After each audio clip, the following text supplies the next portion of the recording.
Whoa, buddy, put that thing back in its holster. We haven't gone anywhere. I don't understand. Check out the MichaelDukesShow.com for information on how to get access to the podcast. Welcome to the party, pal.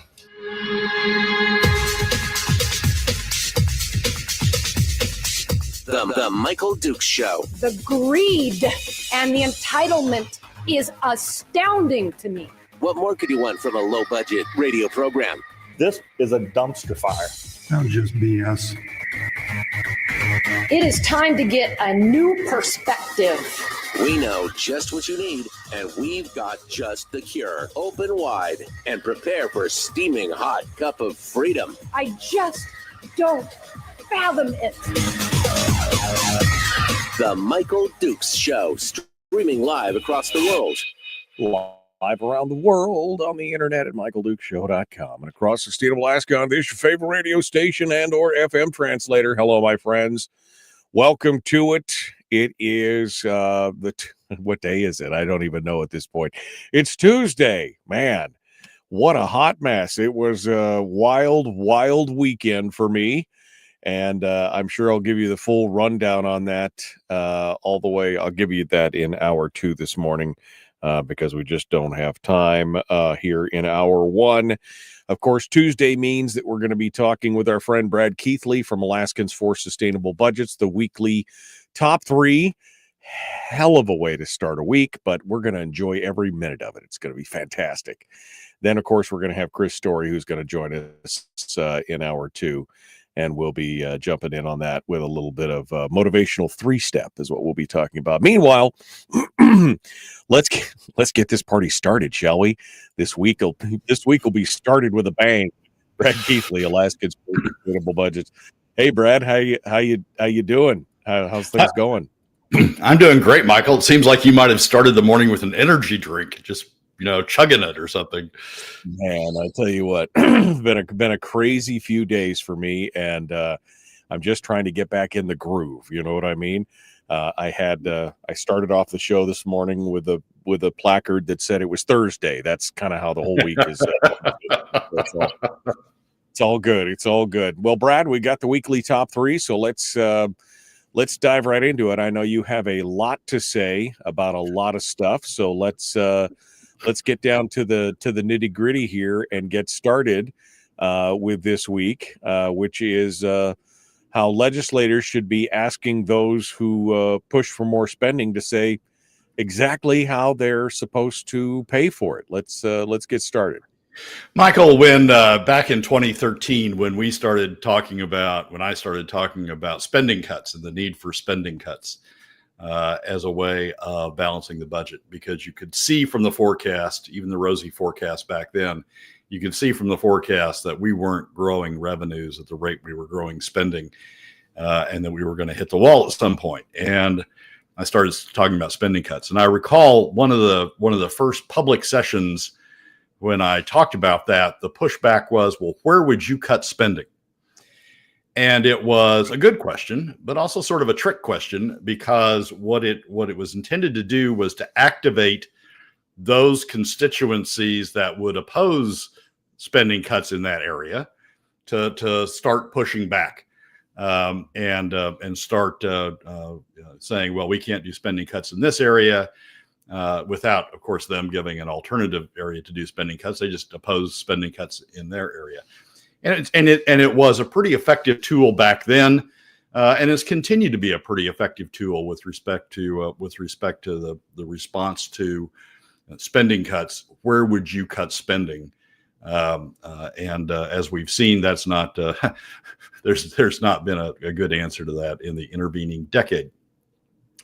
We need to start, in my opinion, and as we've discussed on the show before, we need to start pushing back on those who say they want to increase spending and ask them sort of the flip side of the same question. Where would you increase revenues? Because we don't have enough revenues to pay for even the spending we have now, much less increase spending. And so where would you increase revenues? Or in the alternative, where would you cut spending if they wanted to go down that road? But mostly, where would you increase revenues? as we've gone through the show over the last few weeks, I've seen various articles pop up with the local boroughs and the local assemblies, local cities, municipalities, putting together their legislative wish list for the coming year. And I see, long lists from some, Fairbanks, North Star Borough. I see short lists from others. But generally speaking, there's just a broad list of requests for increased spending that are going to come to legislators when they meet with the local bodies before they go down to Juneau.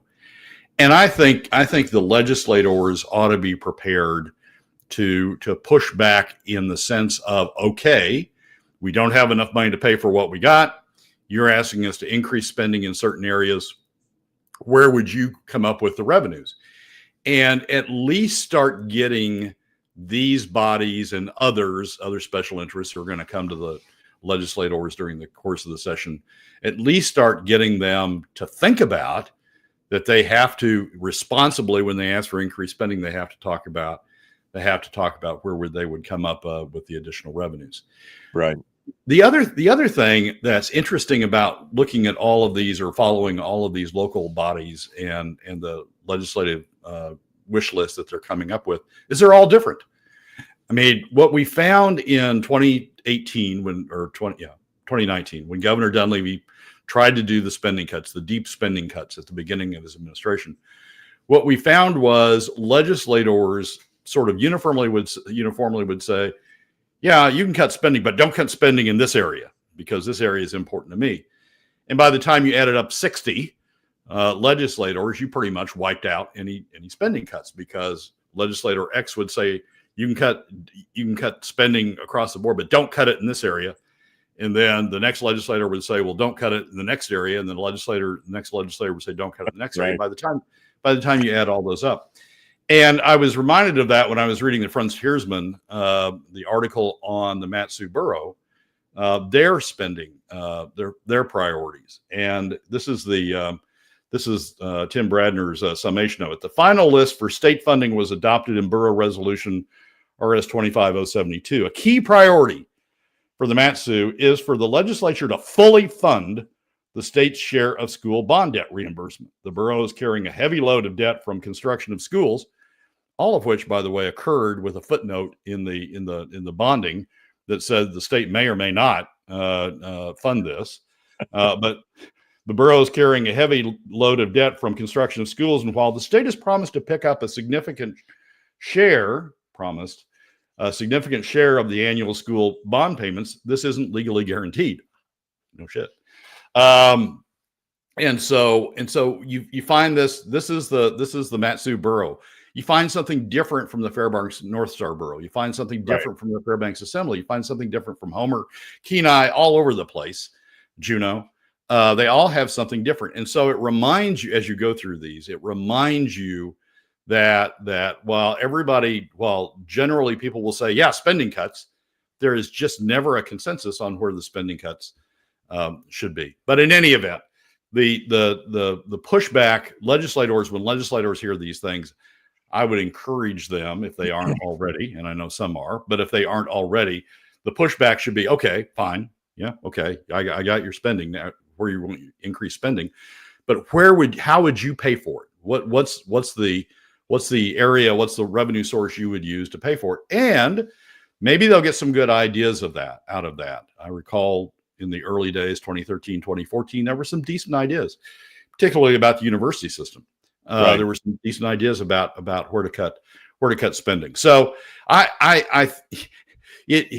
it's past time, but it's time for pushback on this increased spending, not just saying, no, we don't have the money, but where would you come up with the revenue?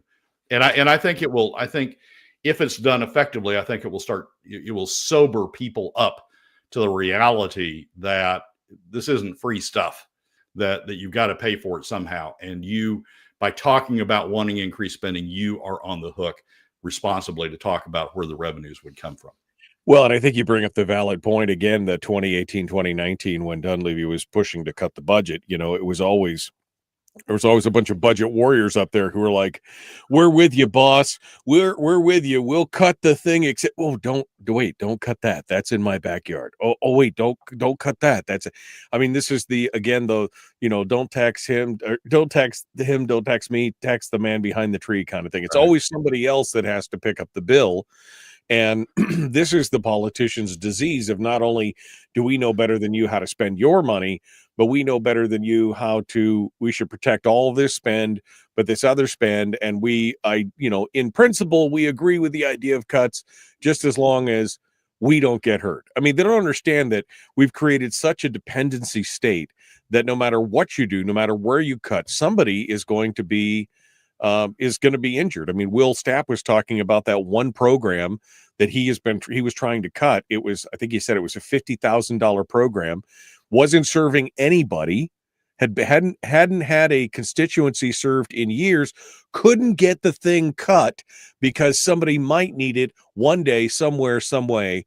And it was just a simple $50,000, wouldn't even affected anybody. I mean, that's the point that we're at today in state government. Yep. So I think the pushback on that is how do you pay for it then? Who do you want to tax? Who pays for this program, this additional program or this program that you want to keep, this additional program that you want to add? Who pays for it? Who are you suggesting pay for your spending? And if some of the Mat-Su boroughs say, well, it ought to be done through PFD cuts, then okay, at least they're on the record saying that. But they're also saying at that point they want middle and lower income Alaska families statewide to pay for their spending program in the Mat-Su. So it's not going to be the end all cure all, but at least it's going to create a sense of responsibility on the part of those asking for increased spending to come up with legitimate ideas on how you pay for it. Back in 2013, 2014, my response at that time, and my response really consistently since, has been across the board. Everybody shares in the burden across the board. Frankly, that would be my response also on the revenue side. Just like the fiscal policy, the 2021 Legislative Fiscal Policy Working Group said, it's a little bit of everything. It's a little bit of PFD cuts by restructuring it down to POMV 50/50 from the current statutory method. It's a little bit of broad-based taxes. It's a little bit of oil taxes. It's a little bit of spending cuts. It's a little bit of this and that. You spread the burden, and as a result of that, you limit the burden on any one given constituency or one given class. I think that the Fiscal Policy Working Group, I think, had a great idea in that regard, and I think it's also a great idea with regard to spending cuts, that everybody shares the burden a little bit, instead of focusing it on just one group. But it's a question that I think needs to be asked. Where would you come up with the additional revenues to pay for the additional spending that you're proposing?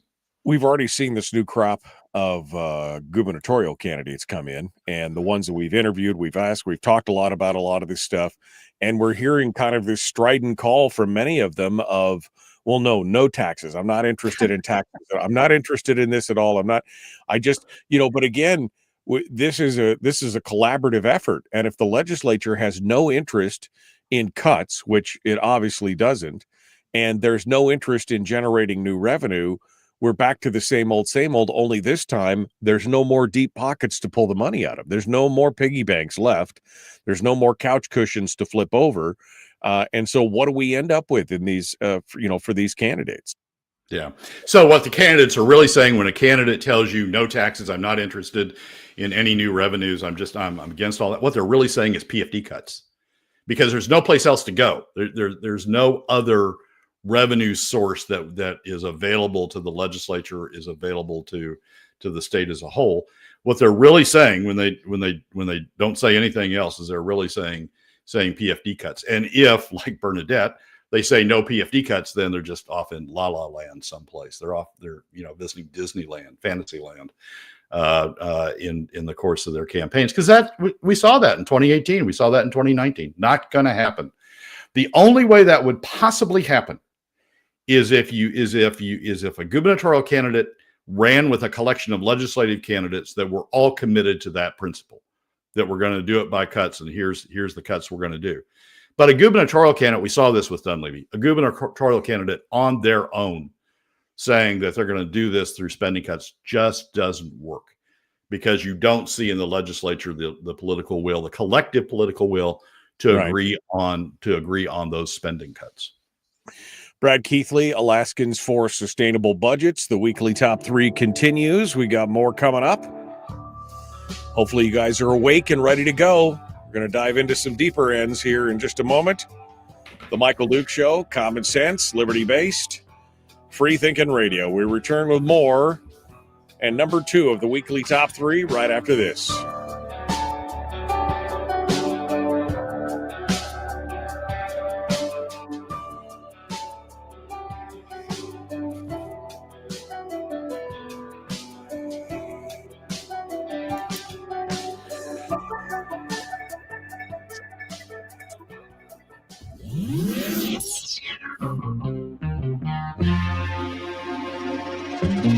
Listened to by more staffers in Juneau than any other show, because their bosses told them to.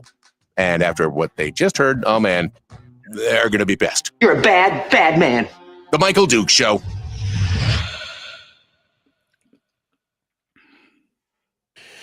Okay, Brad Keithley, Alaskans for Sustainable Budgets, the weekly top 3. I know Kevin just talked about how resource development is the long-term solution. But again, just like I've said to many legislators, the problem with resource development is that it's a longer term fix. How do we get over the next 5 to 10 years? That's my question, right? I mean, how do we get through the next 5 to 10 years where we're already predicted to have all those things, have these huge deficits and everything else? How do we make it? That's the problem. I agree. Resource development's a great idea, but I mean, we need money tomorrow. That's like, I'll pay you Tuesday for a hamburger today kind of thing, right? Yeah. And Michael, I mean, the only resource development that under anything approaching the current tax schemes that produces the kind of revenue that we need to be talking about is oil. It's the only, I mean, gas does, even the LNG project wouldn't produce that type of revenue. It's oil. And under the current oil tax code, we lose money. The state loses money from resource development because of the way the tax code works, with all of the deductions and the exclusions and the credits. The state loses money. You can see that. If anybody wants to dispute that, go to the spring revenue forecast and look at the production tax revenue line across the next 10 years. It goes down dramatically.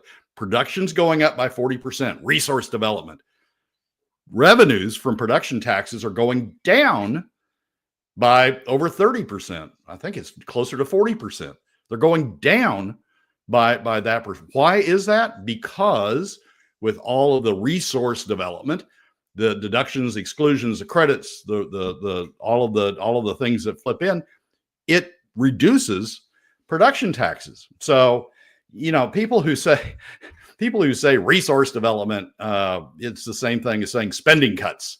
It's not going to happen in terms. If you want to change the oil tax code, that'd be great, but it's not going to happen under the current oil tax code. It's not going to happen with current mineral development under the small royalties and taxes we get from that. It's not going to happen.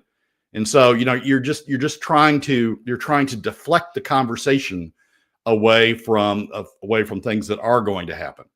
And I just, it's a waste of time. I mean, I appreciate Kevin saying it. I appreciate that legislators, but it's just a waste of time, because it isn't going to produce the type of revenues we're talking about. And particularly in the case of oil, it's going to reduce the revenues. Additional development is going to reduce the revenues that we get, at least in the next 15 years. And you and I will be done by then, or I'll be done by then at least.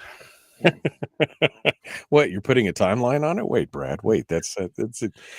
But it is, I had a lot of conversations this last weekend with people who were asking the question, how do we get out of this? How do we, how are we going to, pull out of this tailspin that we can see, where the state is going. How do we do it? And the bottom line is that it's going to hurt one way or the other. You're either going to have to cut, or you're going to have to create new revenues, and we're the ones that are going to end up paying the bill one way or the other. And that's kind of where we're at right now. Yeah, my point has been, and I continue to think it's true. My point has been, if you structure revenues in a way that it affects everybody, including the top 20%, the oil companies, and the non-resident industries, if you structure revenues in that way, they'll start pushing back on spending. Right now, they're getting a free shot because all of the burdens being shifted to middle and lower income Alaska families. They're getting off, as Hammond put it, scot-free. If you shift the burden so that they have to pay, so that as spending goes up, the oil companies have to pay more, the top 20% have to pay, non-resident industries, tourism, fishing, and oil, they have to pay more. If you shift the burden so that as spending go up, they have to pay, they will start using their lobbyists to push back on spending. But right now they don't. Right now they get a free shot. No. And Kevin just said something about long-term planning. I agree. Like I said, I think resource development is great for long-term planning, but we have to have a short-term plan to get us out of where we're at right now, and that's part of the problem. All right, let's rejoin. Here we go. The Michael Duke Show, Common Sense Radio. The Michael Duke Show. Not your daddy. Wait, sorry. Not your daddy? Ooh, not your daddy's talk radio. Whew. I was scared for a second. Thought we were going down. Here's Michael Dukes and the show. Okay, we are ready to go. Jumping into it with number 2, Brad Keithley, Alaskans for Sustainable Budgets, the weekly top 3. You can find him at ak4sb.com is his website. Of course, he writes a column for the Alaska Landmine every week, the Chart of the Week column. You can go out and see that there.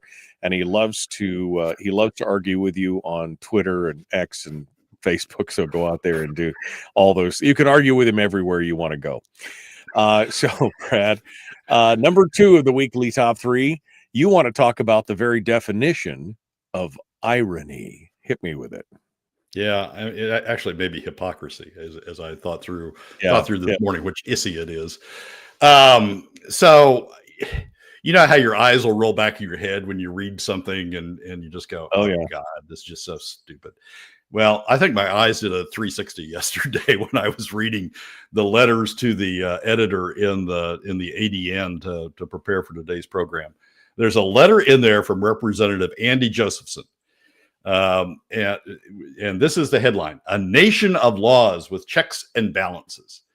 And in the letter, Josephson criticizes, the current the Trump administration for being lawless and for not having checks and balances, and for Congress, rolling over the usual stuff that we're hearing these days, for Congress rolling over and not acting as a check on the administration. And so, basically the theme is we are now a lawless nation with no checks and balances.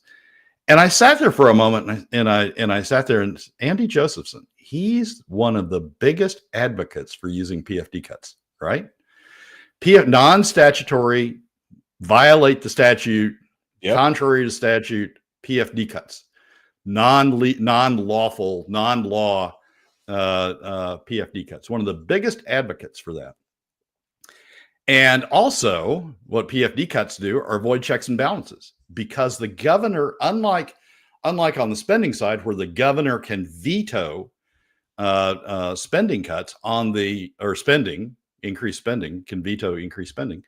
On the PFD side, the governor has no balance. The governor has no check on the legislature's decision to reduce PFDs. I mean, the governor can't increase the PFD, the allocation to the PFD when the bill comes to him. The only choice is to veto the entire appropriation bill and send it back and say, I'm not going to pass it. I'm not going to approve it until you increase the PFD. And that's never happened. And Dunleavy has reasons why he's never done it. And so there's no check on the legislature's unchecked, I guess to use the word twice, the legislature's unchecked decision on how to set on the level at which to set PFDs. The governor has no role in it because of the way the bill comes to him.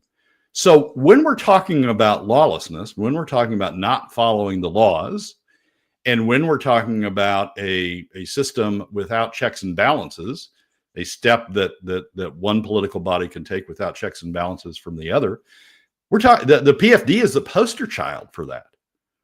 The law says you will do one thing. The legislature hasn't done it since 2017. The checks and balances of the governor stepping in and reversing what the legislature's done or modifying what the legislature's done hasn't been there since 2017 because of the way the legislature does it. So the very thing that Josephson's complaining about at the federal level is the very thing he and other legislators are doing at the state level. They are acting in a manner that contrary to statutes, and they're acting in a manner that has no checks. They're setting it up in a way that has no checks and balances on the decisions they're making. To me, respect for law, respect for process, respect for checks and balances begins at home, right? If you're going to want to complain about something at the federal level, be damn sure you're doing it at the state level. And so, I read Josephson's letter. I read it 2 or 3 or 4 or 5 times, and there's just nothing in there. There's no synapses firing that recognizes what he's complaining about at the federal level is the very thing he's doing, at the state level. I've got to say, he has no credibility with me on these issues when he's talking about these issues at the federal level, because he's not doing it at the state level. He was co-chair of House Finance. He was chair of the House of the operating budget, bringing the operating budget forward to House Finance. He was on the conference committee that addressed the budget, and in none of those did he respect the law that's on the books with respect to the PFD, and in none of those did he set it up in a way that the governor could effectively have a check and balance on what the legislature was doing with the PFD. So those at the state level, and Andy just happened to catch my attention yesterday, but there have been others. Those at the state level, at the state representative level, state legislator level, who are complaining about what's going on at the federal level in terms of lawlessness and in terms of absence of checks and balances, they better check themselves, right, their own positions at home with respect to what they're doing, because they are doing the very, very same thing at home that they're complaining about at the federal level. And frankly, guys, you have no credibility when you complain about it at the federal level if you're not living up to it at the state level. But wait, Brad, this is different. I mean, they know better than us how that money should be spent in this case, and so they should be. That's how it is. I mean, again, you'll never get them to admit that what they're doing is wrong in any way. It's always for the common good. It's always for the betterment of the state, or it's always, we've got this, we've got this other we're following the other statute. I mean, this whole thing is just crazy. I mean, but again, for those of you who don't know, they could have changed the law in 2017 when this first came about and it started being a conflict. They could have changed it, but they refuse to do it because they know it's a political hot potato and they don't want to dive into that. It's worse than that, Michael. When they passed the POMV statute, up until the final days, the POMV statute did have a provision changing the PFD. It did have essentially subjugating the PFD to the POMV draw, creating this leftover PFD that they're now operating under. They had that in the statute. They couldn't pass it. They couldn't pass the statute with that provision in it. So they took it out and then passed the POMV statute, and then immediately turned around and started claiming there was an ambiguity in it. There wasn't. It was clear what they were trying to do in the days leading up to the final passage of the POMV statute. It was clear they couldn't pass it. They took it out, they passed it, and left the existing PFD statute in there. And that is as clear as day in terms of what that means. It means the PFD statute survived. They couldn't get the votes to change it. And so it has remained in the law. There is no ambiguity in that statute. It has remained the law on the books since 2017 because they couldn't get the votes to change it. And yet they ignore it. So next time, a legislator says, oh my God, isn't it horrible what's going on at the federal level? And isn't it horrible that, Congress is rolling over and there's no checks and balances? Hey, buddy, look in your own state, look at your own actions in your own state, and look at what you're doing with respect to PFDs. You're not following the law as it's been on the books since the early 1980s. You're not paying attention to. You're not creating checks and balances because of the way you figured out how to do this. So, don't lecture me on what's going on at the federal level if you can't do the same thing that you're trying to lecture me about at the state level. Well, we won't have to worry about Josephson anything because you heard he's not going to stick around for the next. He's one of those guys that sees the handwriting on the wall and realizes the music is about to stop, and so he's going to remove himself from the dance floor. And we're seeing that with some of the more preeminent members of the legislature who've had a hand in creating this crisis, and you could see now that they're getting ready to bow out and head off to greener pastures to let somebody else, leave somebody else holding the bag. But that's not surprising at this point. Yep. But don't lecture me on your way out the door. So Andy doesn't get a free shot because he's leaving the legislature. Andy has time and time again pushed for PFD cuts, enacted PFD cuts, voted for PFD cuts, voted against the statute. Time and time again, they've structured the budget the way the governor doesn't have a check and balance on it. Don't lecture me on your way out the door about the federal government not doing the same thing because you haven't lived up to it yourself at the state level, and you had the opportunity to do so. How do we reverse this, Brad? Do you have any idea? I'm trying to be positive here and try and come up with solutions to some of these problems. Is it just replacing people like Josephson with people who will respect the law or have a solution, or don't just see the money as a way to conglomerate power or do whatever? What's the solution here? Yeah, I don't know, Michael. You've got the statistics on how much turnover we've had in the legislature since 2017. And we've elected people, Dunleavy twice. We've elected people that have said they're going to uphold the law. They're going to follow the law with respect to the PFD. They're going to make the hard decisions on the cuts. And then they get in office. They get the special interests that, start stopping by at their door. And they don't do it. They don't put Alaska families first. They put the special interests first. They put the oil companies first in terms of not taxing them up to the constitutional standard of maximum benefit. They let the non-residents industries skate with no taxes on non-residents, not even small taxes, not even the trivial taxes that the top 20% pay through PFD cuts. The non-residents pay nothing in terms of contributions towards state government. The only state in the entire nation where non-residents pay nothing toward the costs of state government. They let them skate. So, we elect people who say they're going to do the right thing. We elect people who walk into office saying, I'm here to put Alaska families first. And then they don't. They put the special interest first. So I don't know. I don't, every 2 years you sort of want it to change, and you sort of, elect people who you think are going to change, you think are going to change it, who have the best shot at changing it, but then they go to office and they don't. So I'm a little, I don't know, I'm a little skeptical about whether that does it. We have to, what we had in 2021, to go back to that again, what we had in 2021 is a recognition that we had to solve the problem, and we set up the legislature set up the fiscal policy working group to solve that problem. Sort of like to me, that was sort of like the equivalent of the old bricks, right? The old base realignment, whatever the heck it was, that Congress set up at one point when we were spending too much on defense and we had too many military bases. Congress set up a commission that said, these are the changes we need to make, and Congress endorsed them. And we got military spending under control. We got the reduction in the military bases. We found a way to do it.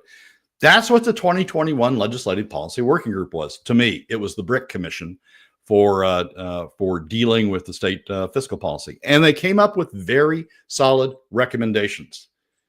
Came back to the legislature, and Adam Wool, who was on finance at the time, and others said, we're not going to do that. Yeah, I know we set up this commission. I know we set up this fiscal policy working group. I know we empowered it to come up with recommendations. And by God, somehow they did, but we're not going to pay attention to that. And so, you sort of, at that point, you sort of lose faith. So the only way this is going to happen is having the fiscal policy working group, another edition of the fiscal policy working group. And then when it comes back to the legislature adopting it. People making the hard choices, right. People making the hard recommendations, and coming back to the legislature and the legislature adopting it. Brad Keithley, Alaskans for Sustainable Budgets, the weekly top 3. We're going to take a pause there. We're going to come in for number 3. That's directly ahead. Don't go anywhere. We will continue here in just a moment. We'll be back right after this. Don't forget, Chris Story is going to be joining us in hour 2 today. We'll be working around that as well. Back with more right after this.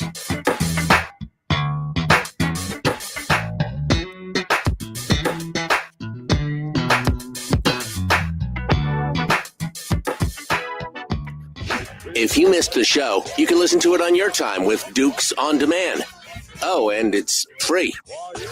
Like America used to be. Streaming live every weekday morning on Facebook Live and MichaelDukesShow.com.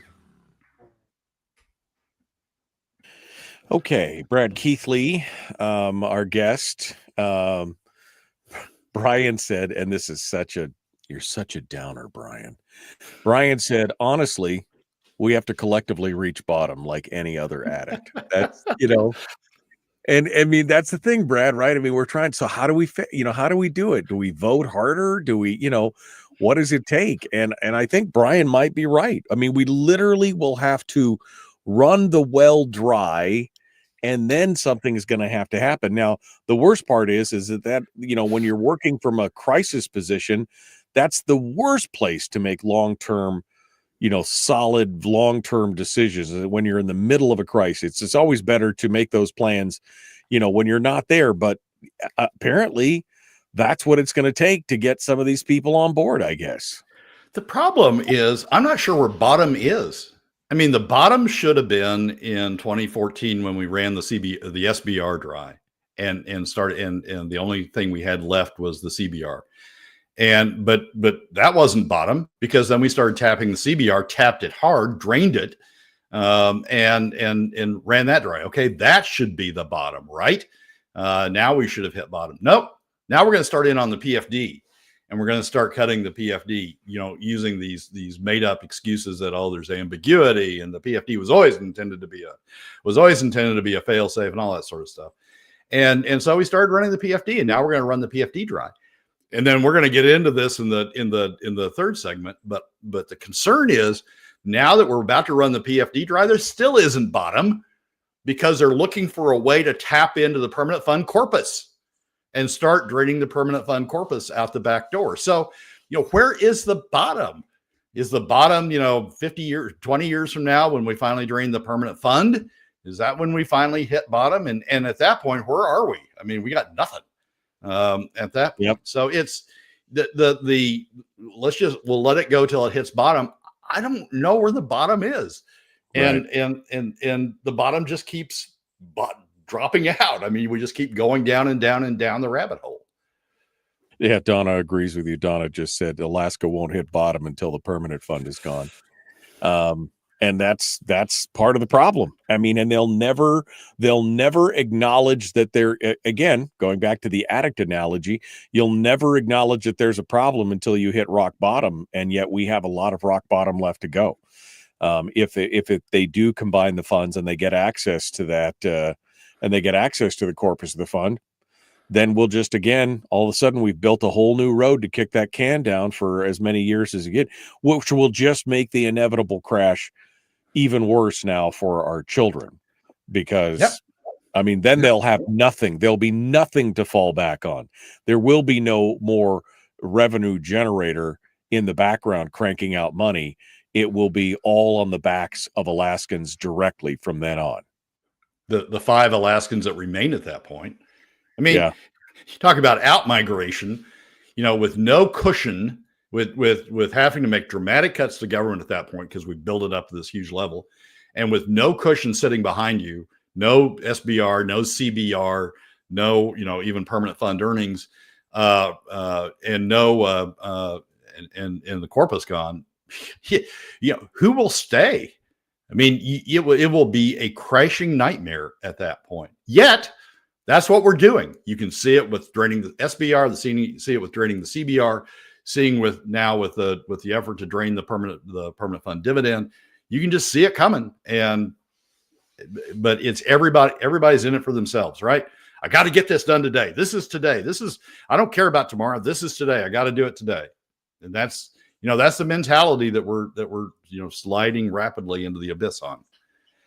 Yeah, it's a crying shame. I mean, it's a crisis at this point, and yet nobody really wants to dive into it and talk about it. I just let's see where. Yeah, Kevin just said we're 80 billion from the bottom. That's where we are. We're 80 plus billion from the bottom. Junkies are relentless. Was the other comment from Brian as well. And I know Tim says that hey, it wasn't true. Out of state pay bed taxes, but again, we're not talking about visitors. We're not talking about. And by the way, that all goes to the local economies. It doesn't do anything for the state economy. But I mean, we're not talking about visitors and tourists. We're talking about people who work inside the state but live somewhere else. That's what we're talking about, which is, I mean, there's hundreds of thousands of dollars that's going out of state every year because of that. 40 seconds, Brad. Yeah, and I'll say visitors ought to contribute also, like they do in 49 of the other 49 states. But it is that you're exactly right. That doesn't go to the state, and what we're talking about is state revenues and state spending. Yeah, no, it's a challenge, and I just didn't want people to misunderstand. You're talking specifically about out-of-state workers, not visitors, but okay. All right, final of the weekly top 3. Number 3 is coming up, dead ahead, The Michael Duke Show. Common sense, liberty-based, free-thinking radio. Let's get to it. Here we go. Like, share, subscribe, ring the bell, do all that stuff. Let's get to it.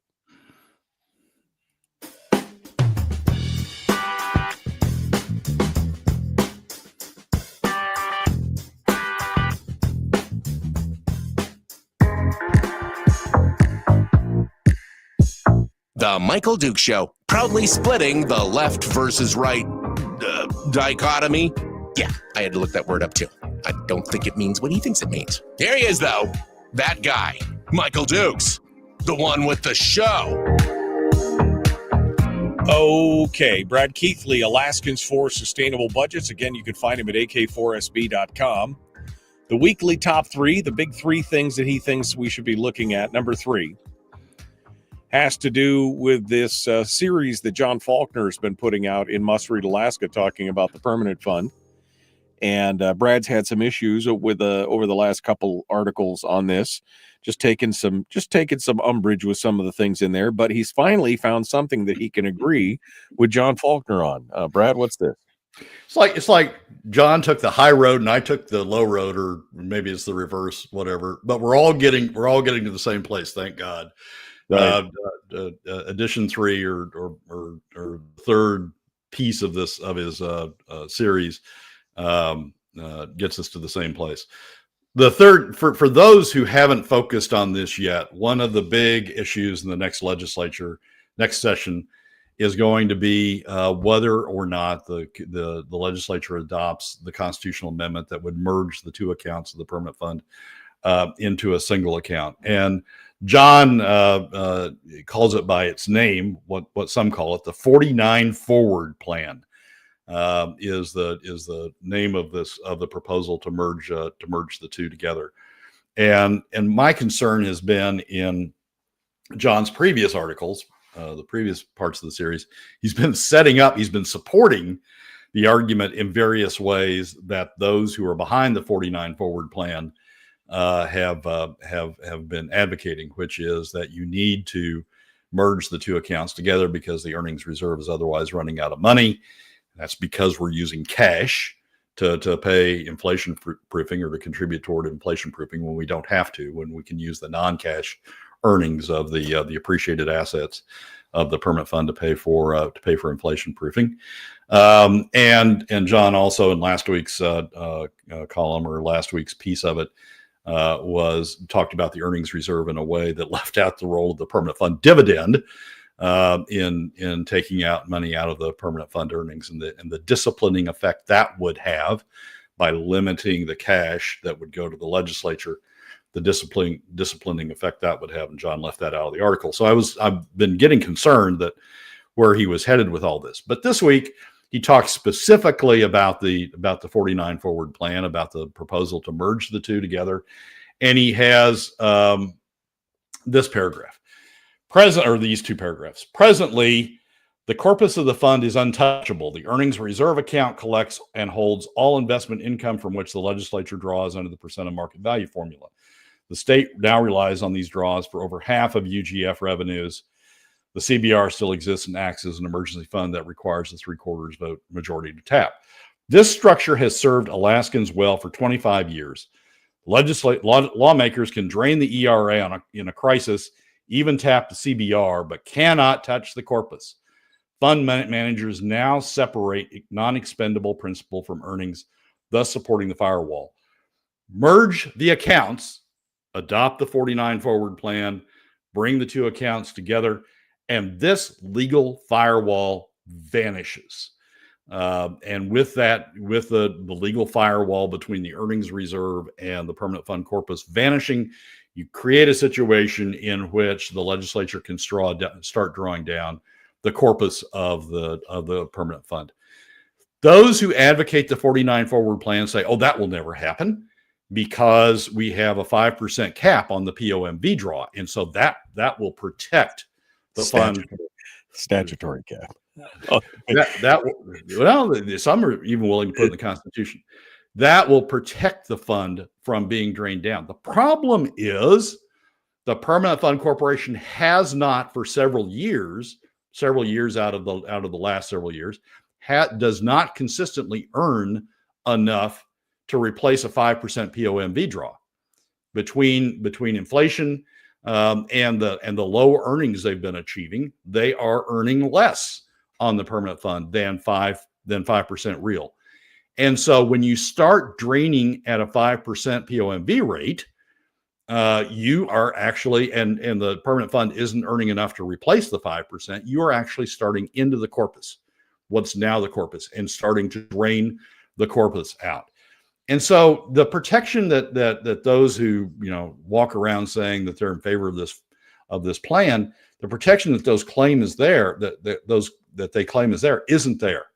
It depends on what the Permanent Fund Corporation is doing. And the Permanent Fund Corporation, as we've talked a lot in previous shows, isn't earning enough on a consistent basis to fund that 5%. So you're just setting up a situation in which the draining can occur. I'm also concerned, frankly, that once you set up this system, once you merge the two accounts, once you take away the firewall, even if you put the 5% in the Constitution, that can be changed by additional actions as we go along, by additional constitutional amendments as we go along. 5%, well, that's really not enough. Let's go to 5.5%. That's really not enough. Let's go to 6%. Well, we really need 7% to cover the kind of spending that you want out there. And you can just see that incrementally over time, you increase the gap between what the Permanent Fund Corporation's earning and what's being drained out of the POMV, and the corpus is going farther and farther and farther down. The genius, true genius, behind the original Permanent Fund Corporation, the original Permanent Fund Amendment, was this separation into two accounts. That the corpus was permanent, inviolate, protected, can never touch it, right, under any circumstances. And so all you could spend is out of the earnings reserve, and you could only spend what was in the earnings reserve. You couldn't spend any more than that. So if you drain the earnings reserve, too bad, you're done. That's the genius of the original Permanent Fund. We shouldn't be changing it. And finally, Jon Faulkner and I are on the same wavelength with respect to that key provision that's going to be a big issue in the next legislature. And can't you see the handwriting on the wall already? If they get this plan where they combine the funds, and even if they enshrine the draw amount in the Constitution, can't you see them coming back in a few years and saying, well, 5 is just not enough. We need 5.5. Otherwise, we're going to have to tax you. They found the magic button. We're going to have to tax you. So have to vote for this to do it. And again, in the short-sightedness of what Alaskans are showing me right now, that's what'll happen. And it'll go from 5 to 5.5 to 6 to 6.5. And then, in a few short years, then it'll all be gone. And then our kids will be left with nothing. Absolutely nothing. Yeah. So the way to deal with that, I mean, because we can see it right now at 5%, we can already see that that you're drawing more than the Permanent Fund Corporation is replacing. The way to deal with that is just never to start down that road. Always keep the Permanent Fund Corporation, the Permanent Fund corpus in a box, inviolate, can't get at it. Nothing you can do can break into it. Keep that in a box and keep the spending to the earnings reserve account. And if the legislature is going to drain the earnings reserve account, maybe that will finally be the discipline that will stop them spending more, or finally be the discipline that says, hey, we're going to need to find alternative revenues that, now we've drained the CBR, the SBR, and the permanent fund dividend. We're going to need to find alternative revenues that will hit the top 20% oil companies and the non-resident industries, and they'll finally push back on spending. But breaking that discipline, letting them have this side door, this back door into the Permanent Fund Corporation is just a recipe for disaster. And John and I are on the same page with respect to that. Brad, final thoughts, just over a minute now. The final thoughts, Michael, is we need to get back to where we were in 2021 with the establishment of a fiscal policy working group. And then we need the legislature to adopt it, just like Congress did with the BRIC commissions. We need the legislature to adopt it. They have to act. I mean, they had a blueprint. They had it laid out. I mean, it was left and right, both sides. I mean, everybody ate a little bit of crow on that whole thing, and they had a plan, and yet they refused to enact it. And here we are 4 years later, still struggling with the same thing. All right. Brad Keithley, Alaskans for Sustainable Budgets. The weekly top 3 comes to a close. You can find Brad at ak4sb.com. You can find him on X. He writes for the Landmine once a week. Brad, thanks so much for coming on board and joining us. Michael, as always, thanks for having me. Okay. Coming up, hour 2 is dead ahead. The Michael Duke Show, common sense, liberty-based, free thinking radio. We'll return with more right after this.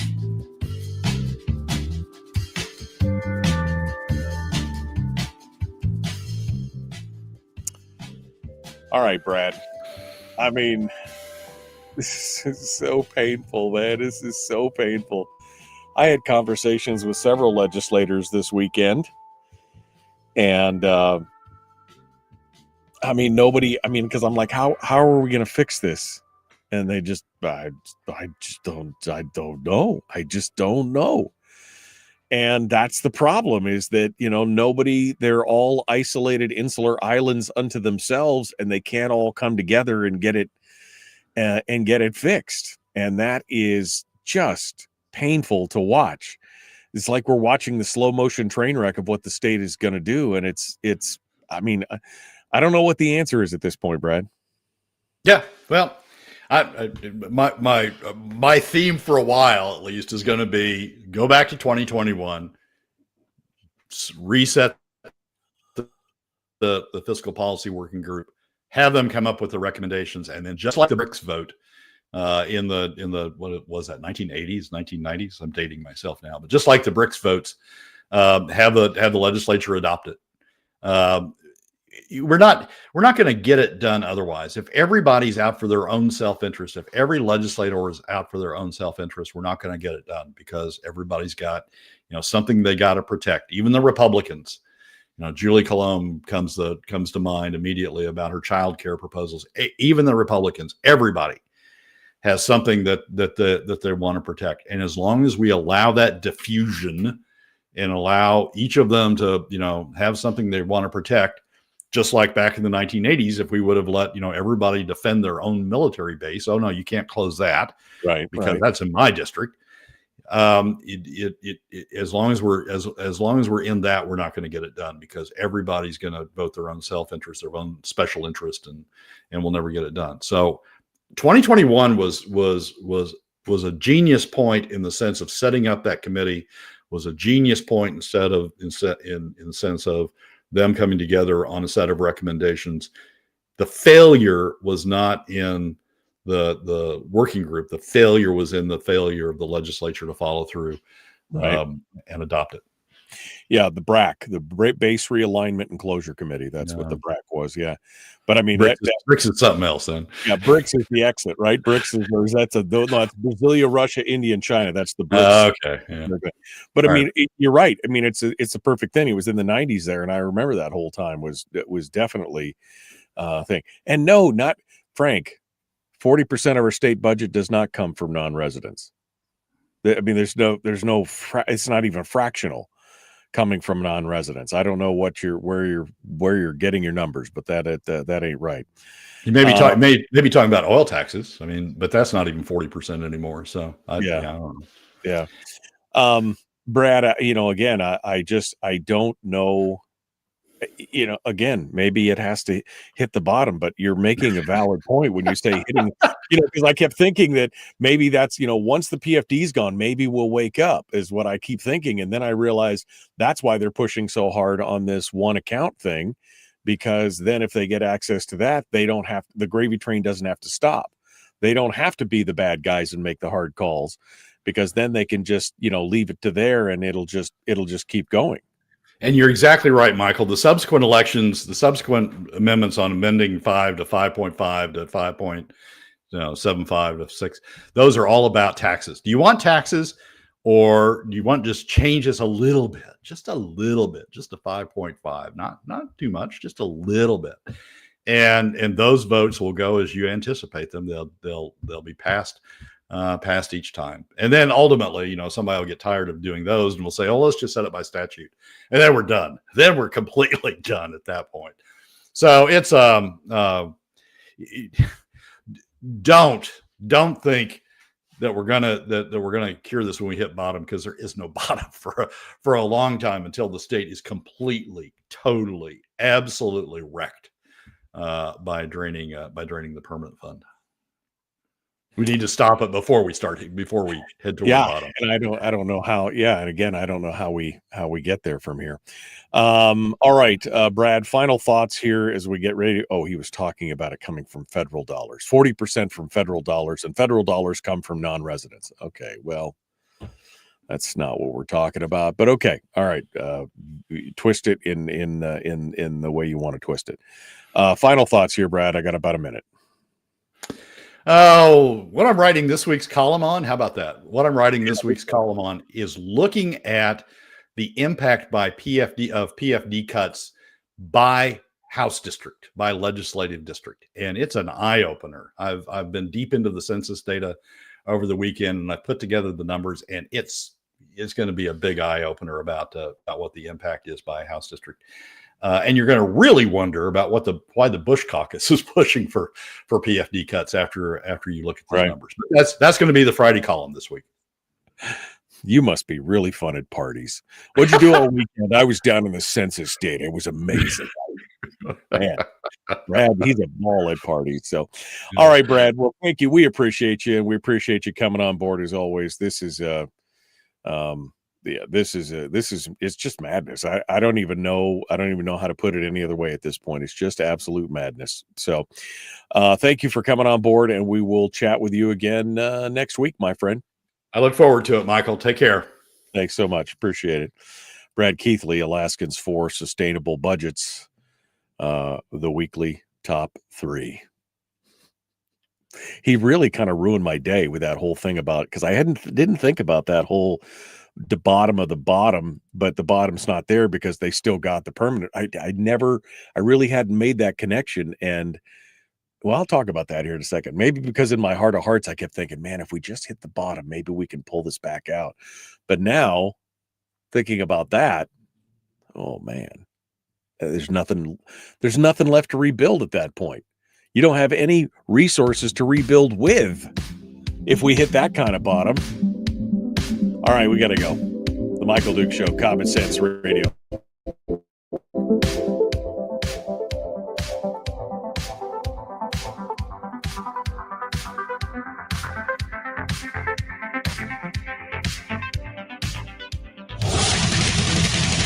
Whoa, buddy. Put that thing back in its holster. We haven't gone anywhere.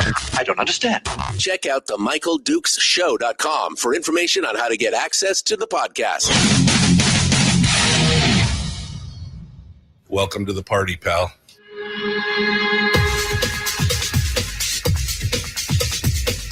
The Michael Dukes Show. The greed and the entitlement is astounding to me. What more could you want from a low-budget radio program? This is a dumpster fire. That was just BS. It is time to get a new perspective. We know just what you need, and we've got just the cure. Open wide and prepare for a steaming hot cup of freedom. I just don't fathom it. The Michael Dukes Show, streaming live across the world. Live around the world on the internet at michaeldukeshow.com and across the state of Alaska on this, your favorite radio station and or FM translator. Good morning, my friends. Welcome to Tuesday, which feels weird because it's like, I don't know, it's not even a Monday because, I worked all weekend, did things and get. But I'll tell you a little bit about what the weekend was like here in just a bit. I want to just, since we just finished up with Brad Keithley from Alaskans for Sustainable Budgets and the weekly top 3, I kind of want to finish up with, I kind of want to start off with that because Brad just hit us with something that, I'll tell you a secret. Here's my secret. In my heart of hearts, as hard as we fight about trying to bring the state back on track and do all that stuff, one of the things that I've always kind of held in reserve thinking is, well, if they do crash and burn the state, if we do hit rock bottom, at least we'll be able to, maybe, I've been thinking that that's what we'll have to do. We'll eventually get to the point to where there just is no more money, there is no more road, and that everybody's going to have that come to Jesus meeting in their minds where they're going like, well, I guess we need to be more responsible, right? That's kind of where I'm at, and what I've been thinking this whole time was that, well, we'll have to, we'll have to hit bottom, and then things will get better. That's kind of been the thing, that the whole card that I've been holding back this whole time, thinking about that. Okay, well, as bad as it is, I know that once we drain out, and once the PFD is gone, then at least they'll have to face reality. And maybe we'll get some of the changes that we need. And then Brad made this interesting connection in the last segment, the last hour, and I don't know if you caught it or not, but we were talking about it in the chat room about, okay, how do we hit rock bottom?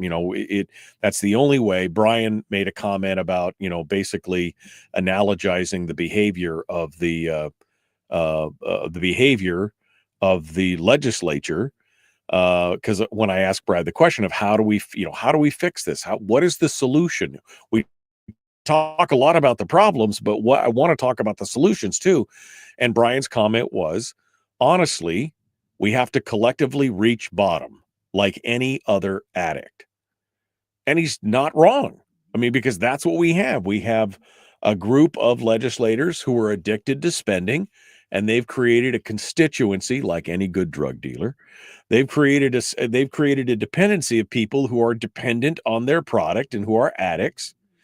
And so they're going to try and collectively continue to feed that.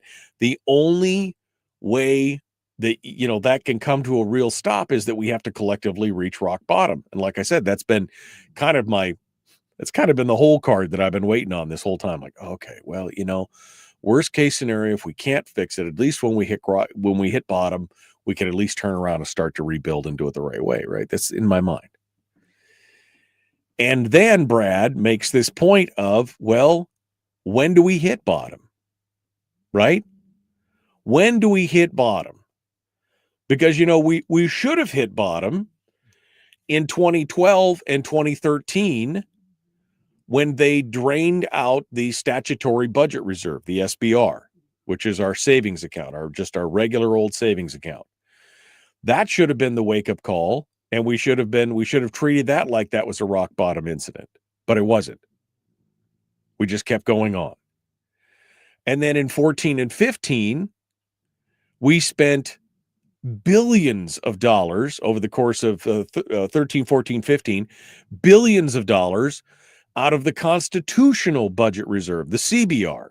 So we drain the SBR, then we start tapping into the CBR, and we drain that down to basically nothing. It had, 14, 15 billion dollars in it at one point. That should have been the wake-up call. That should have been the rock bottom moment. But it wasn't. So then in 2017, they start taking the PFD. And I thought for sure that would be the time, because nobody had they dared not even look in the direction of the permanent fund dividend, because that was political suicide, right? And it was for Governor Walker. He tapped the PFD, left that money in the account, didn't spend it on anything. It's, they took 3 years worth of dividends before they actually started spending some of that money. But that should have been the rock bottom wake-up call. And then Brad makes this point. Once the PFD is gone, which, again, I'm assuming is going to be next year, will be the last, because with the $1,000 PFD, we essentially spent $660 million on the PFD. We're $1.5 billion upside down, and even if you account for some of that being a PFD, yada, yada, yada, the $600 million is not going to go far in what we're looking at here in the near future. So I fully expect we may get a small one next year because it's an election year, but the PFD is virtually gone at this point, right? We should hit rock bottom then.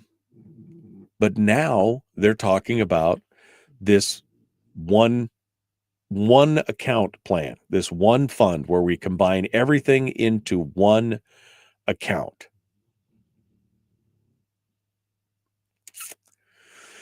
Okay. So we're not going to hit rock bottom. If they get their hands on that, then they'll just slowly, what they've essentially done is they've built themselves a big, long, straight piece of road that they can continue to kick the can down. So I don't even have the comfort of knowing that if we hit rock bottom, we can do something, and we'll at least have something to build back with. We'll have resources that we can build back with, because if we had the permanent fund, we at least knew that we were going to have money coming into the state, and we knew that if we had to rebuild, from some kind of fiscal crash, that we could at least do so. But now I see what Brad sees. And it's where is rock bottom? As Kevin said, it's about $80 billion from here. That's where rock bottom is.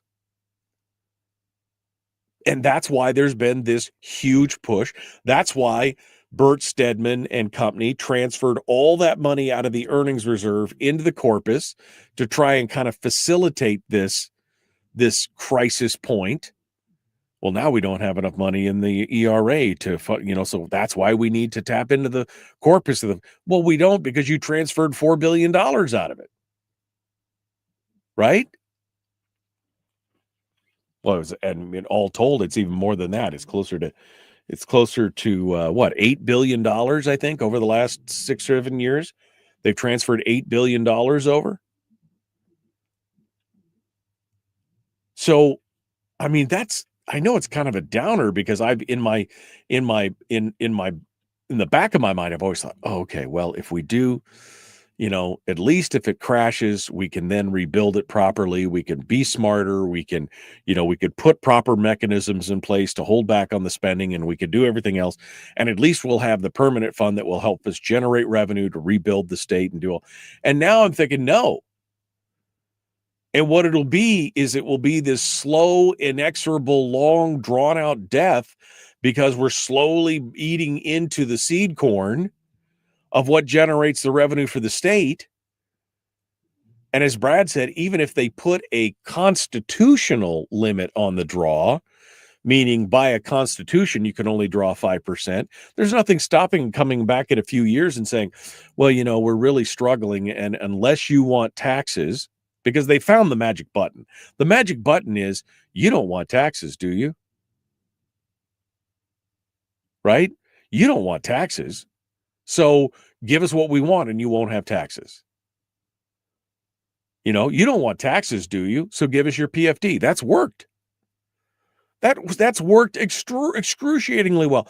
I have friends, Republican conservative friends, who say, well, I just take the PFD. I don't want to be taxed. You are already being taxed. The PFD was fully funded. I mean, that's the thing. This is not a question of either or. The PFD was fully funded. The services that you're getting should be the things that you're paying taxes for. But because all the money in the state goes collectively to the state, we don't see it. It's a stealth tax, right? Then they started taking the PFD, which is it's a tax. It's a direct tax. I know Randy's losing his mind because I'm saying that, but it is. When they take it before you can even touch it, that's a tax. So this, Brad just depressed me horribly, because now we can't even fall back on the addict has got to hit the bottom, and then we can hopefully, it's like having a family member who's an addict and they just never really hit that rock bottom moment. They just keep fooling themselves into, I got this under control. I got this under control. Don't worry about it. And you're just hoping that they can hit rock bottom so you can help build them back up. That's what that was my plan B for the state. If we couldn't stop it by talking about it and working with elected officials and trying to educate the public on the show, and we couldn't turn the ship around, I knew at least that if we crashed and burned and hit rock bottom, we could at least start to rebuild, and we'd have the permanent fund there to help generate revenue. But now what they're talking about, what Brad was just saying, makes total sense. This is why they are focusing so hard on this single account strategy,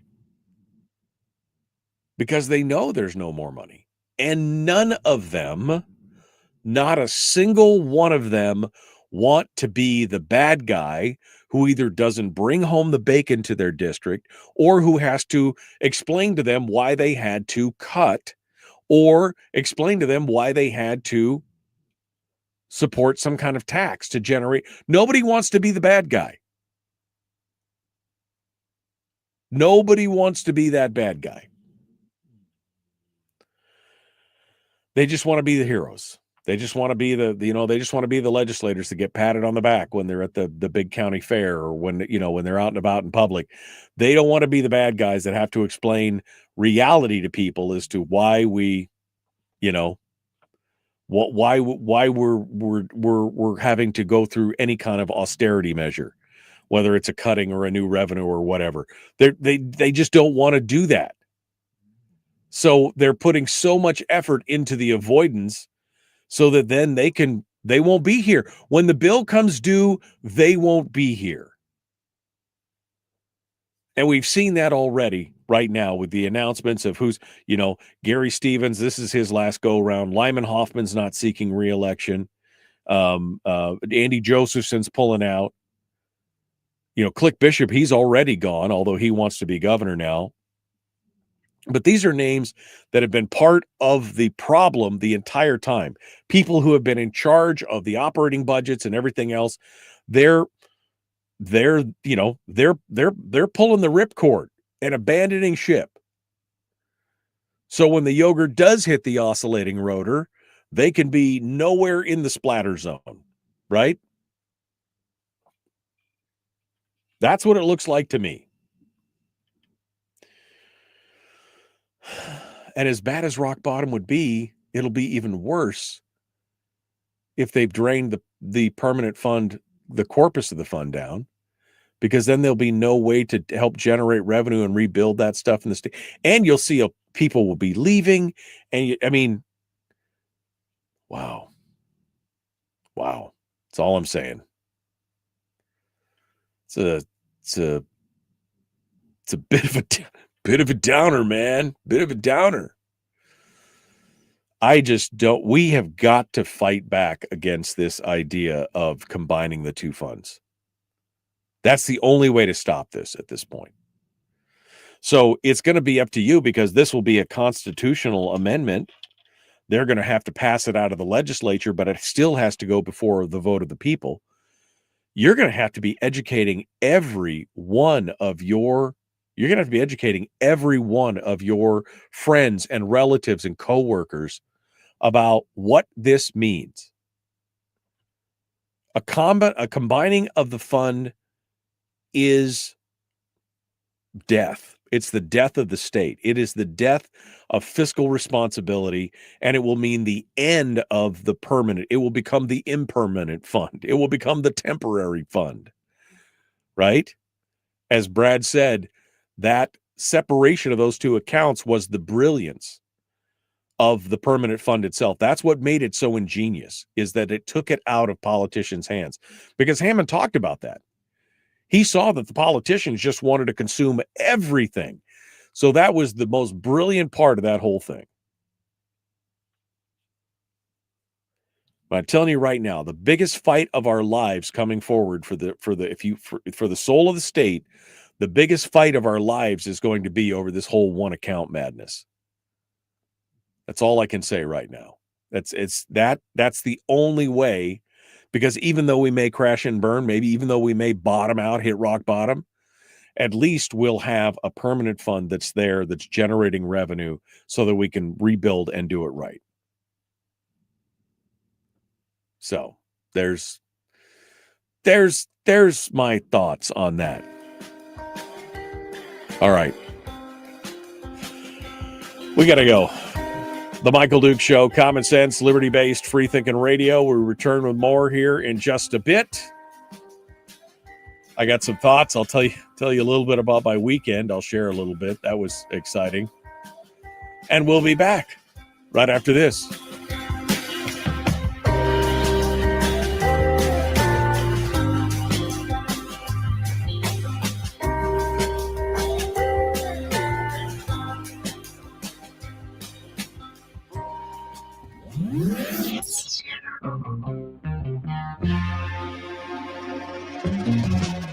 Running on 100% pure beard power. Oh, also some coffee. We dip our beard in coffee. Nice beard. The Michael Duke Show.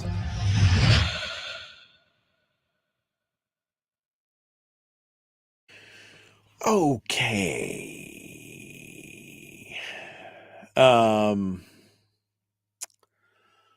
Let's go back up here. No, I mean, I know somebody was just like, wow, so many cheery thoughts, says Rick. I'm sorry, man. I mean, it just struck me when Brad was saying that. I was like, that was just crazy. Because again, I've been holding that as like the pocket card, like, okay, well, at least if everything comes apart, at least when we hit rock bottom, we'll be able to rebuild. And wow. It was crazy. Oh man. Fat Ray said, I just hope property taxes don't get too far out of hand when I leave and I can't afford to sell my property. I don't know. I stopped by the borough when I was in Fairbanks this weekend, this Thursday or Friday, and paid my property taxes. Oof. Then I went to the Then I went to the Go Winter Expo and I'm walking around and here's 2 or 3 or 4 different booths all having to do with the borough. And one of them was a full table of nothing but swag that said Fairbanks North Star Borough on it. I mean, is that a great use of our tax dollars? Get with the program, it said on the thing. It was about air quality, right? So the whole booth apparently was about air quality. And they had all this free swag, squeezy stress toys and frisbees and, lenticular, all these different things. And I'm just like, this was a good use of our money? Getting me a frisbee that says, get with the program? Tax dollars got me free shirts. And then they were everybody was walking around with new house numbers. I finally asked somebody, I said, what is the house number thing? Oh, turns out there was a booth out there on the floor where they were printing new house numbers for people. Free of charge.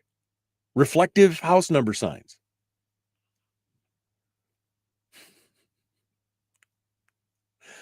I mean, I just don't know. I just don't even know, man.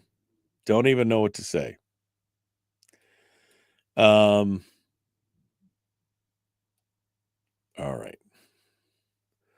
I'm going back to going back up here to see see if there's any other comments here that I can't live without. Yeah, they touched the CBR after promising not to touch the CBR, said Kim. Yeah, I mean, right? Well, we had to. Brian asked, can they or will they tap the PCE to help with typhoon damage? Well, they could, but will they? Doubtful. That's Lyman Hoffman's baby, man, and he's still there. He's still there for now. Yeah, but that doubtful that they will tap that for anything. I mean, because if you're going to create this, what do they call this? This climate, what do they call it? Climate sustainment fund? Climate mitigation fund? Whatever it is that they're talking about creating. They're talking about creating another fund similar to the PCE. Well, why don't you spin off some of that PCE to start it? I mean, if that's the case. Brian also said the merging of the accounts is a full-on acknowledgement of the scale of the problem and that the looting must continue. True. Kevin says the Bush caucus is focused on the PCE. They want the PFD to go completely to subsidies for the Bush. So they want the full PFD to be taken up so that they can spend it better than the people who would take it directly. Yeah, that makes sense. That makes total sense. And, of course, they're focused on the PCE to make sure that they get their free electricity out there as well. The fire department makes free house numbers, said Chris. Oh, do they? I guess I just never saw it. I mean, I was just looking out there, and the whole weekend to me, I was just looking at the various age, people that just the free money.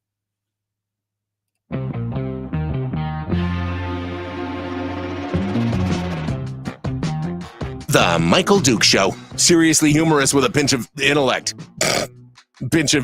Sorry. That is humorous. Here's Michael Dukes. Yeah. So I was just telling the chat room about my weekend escapade. I was up at the Go Winter Expo in Fairbanks. I help organize part of that. And I'm walking around.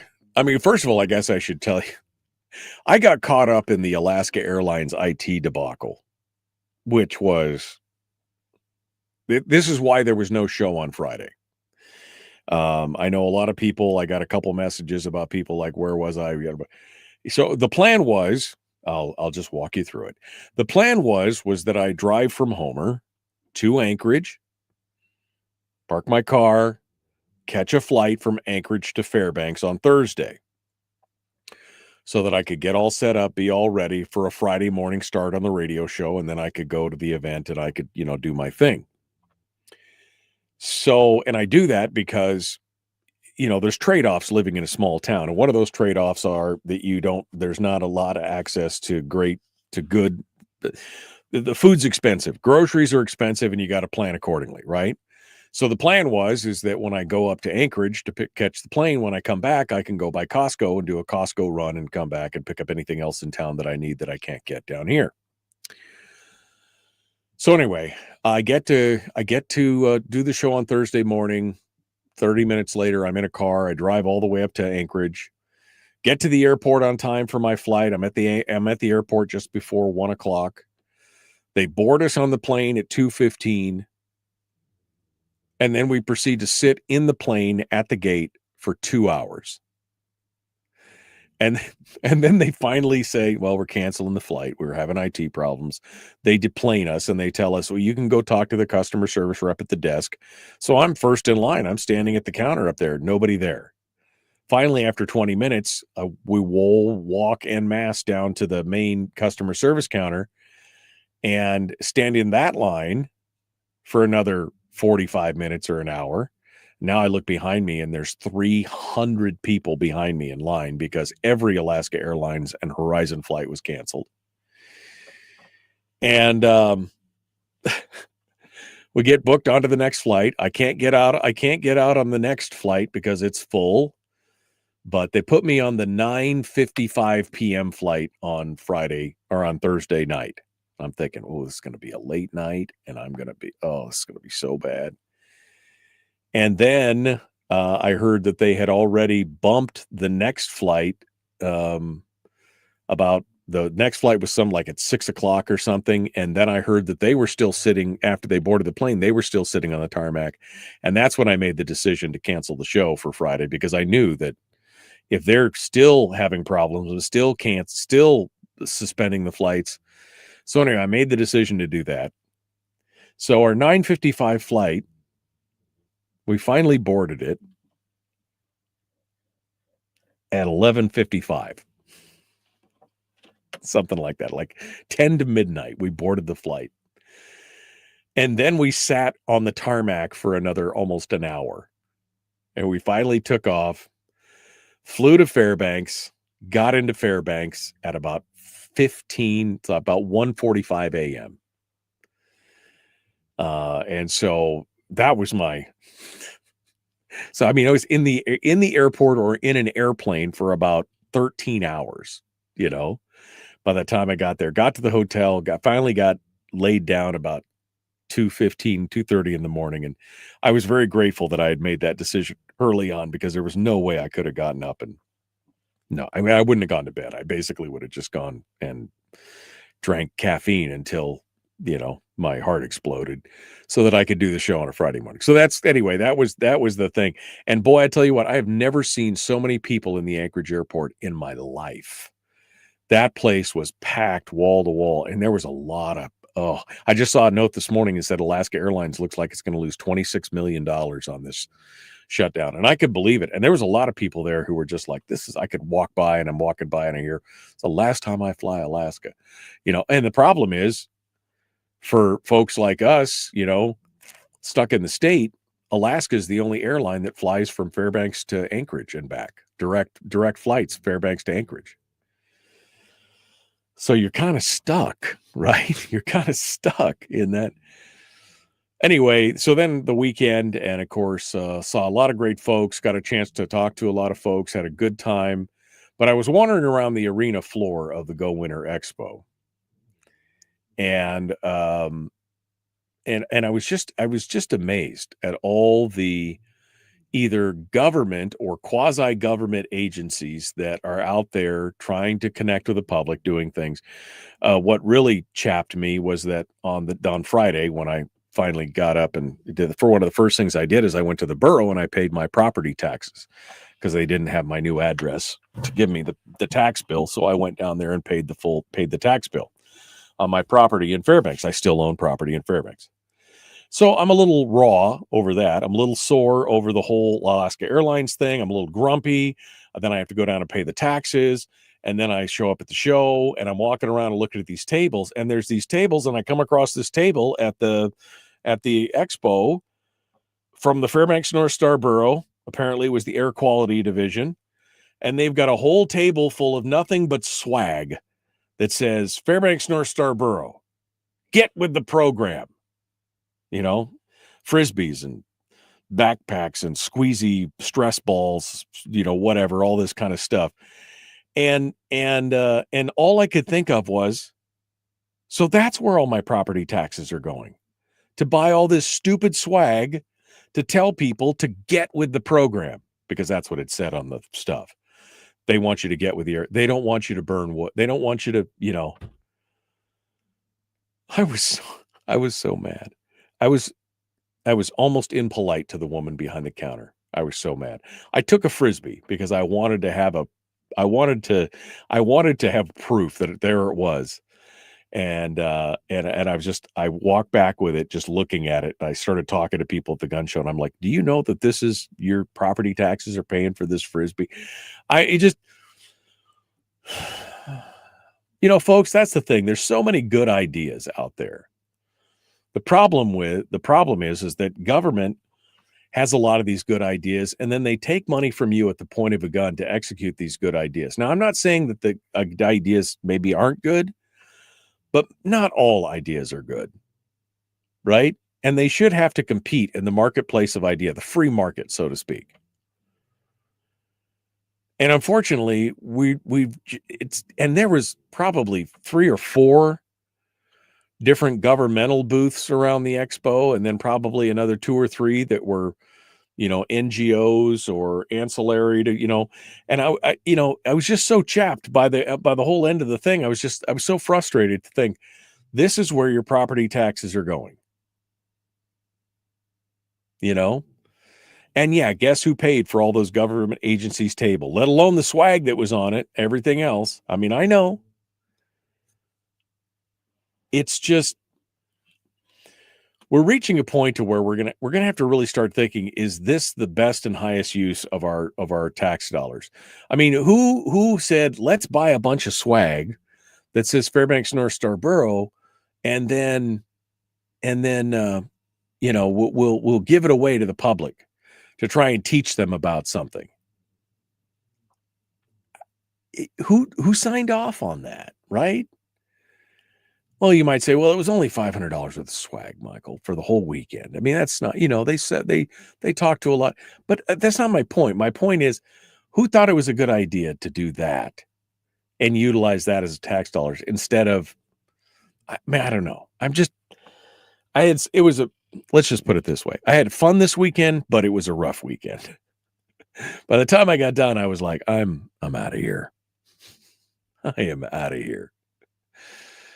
So it definitely was an interesting conundrum to watch, but yeah, exciting. I'm glad to be back. And looking forward to a good week of shows coming up on the program tomorrow. By the way, Will Stapp is going to be with us again. He's going to give us an update on the defined benefit stuff, and then I think we'll talk about some other things as well. So Will Stapp's going to be on the program tomorrow. I'm going to see if I can get some other ones. I got a chance to talk to, I might talk to Frank as well. Frank Tomaszewski was there. I talked to Mike Prax. I talked to Barbara Haney there for a little bit as well. I got a chance to talk to a lot of different folks. So it was a great time was had by all, but it's good to be home. Let's just put it that way.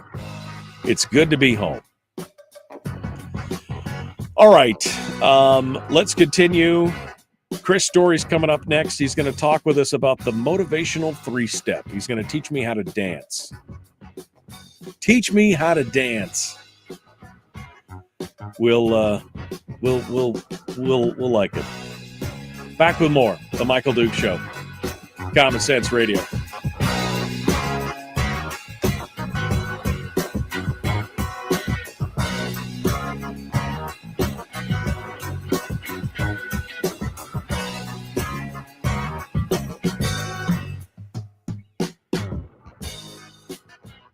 We're broadcasting live through a series of tubes. Allowing all of these entities to provide streaming stuff going on the internet. Well, it's kind of hard to explain. Sorry. Streaming live every weekday morning on Facebook Live and MichaelDukesShow.com. Okay. Brian said, did Terry like the Frisbee you brought her? No, I brought it home for Bosco. And then he proceeded to chase it around for about 10 minutes and then brought it back, and he'd already punched holes in it and everything else. It's, he'd already chewed the heck out of it. In 10 minutes of play, it was not got going in there. The question is, why don't I give away free Frisbees and squish balls? That's a good question. Why don't I do that? All right. Let's because I'm not a government agency. That's why. Ooh, see, shots fired. All right, let's go over here to the whoops, that's not the right one. Let me pull before I do all this madness here. Let me get this all set up. Got to get it all set up correctly. Sorry. Chris Story is waiting in the wings, waiting patiently for us. We're going to get to him here in just a second. Okay, there we go. Let me do this. Let's get Chris on the line. All right, we'll go over here right now and see what he has to say. Hello, my friend. How you doing?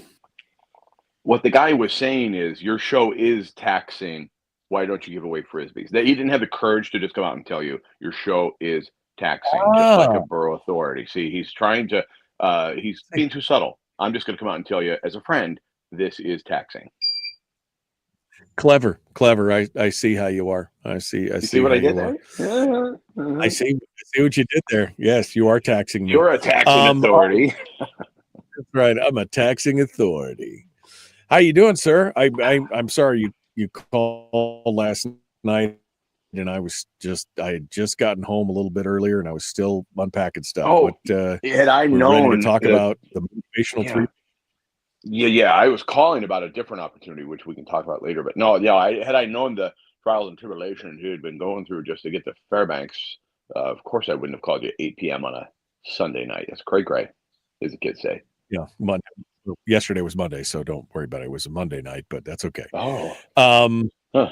Well, when you don't, I don't live for the weekend, man. I love every day. So you're right, though. You're right. It was a Monday night.